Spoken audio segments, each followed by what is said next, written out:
Soudure, polissage, plaquage, c'est ici que ce bricoleur crée ses bijoux de A à Z à partir d'anciens francs. J'aime faire des choses qui me font plaisir et j'aime créer, j'aime travailler pour moi déjà.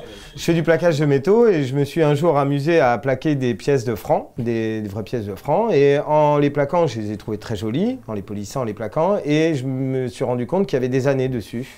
Donc j'ai acheté des lots de pièces assez importants et j'ai à peu près toutes les années de naissance. Je peux proposer les bagues, bracelets, colliers, avec toutes les années de naissance en plaqué argent, or ou or rose. Attends, rappelle-moi, c'est une 5 centimes en 87 en or jaune, hein, c'est ça ?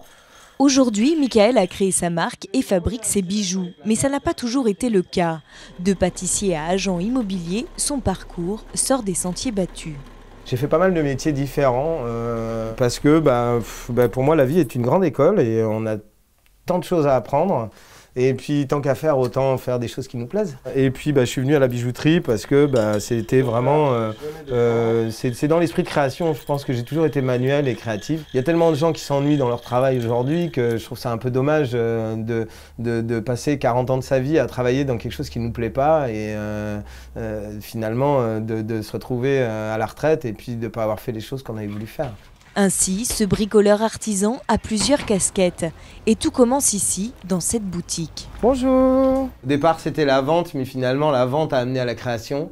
Parce que on se retrouve dans une boutique et puis les idées viennent et puis on a les moyens de les créer. Donc voilà, les choses s'enchaînent.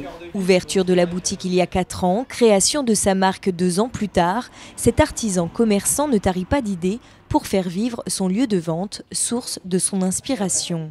Cercle vertueux dans lequel il semble avoir trouvé sa voie.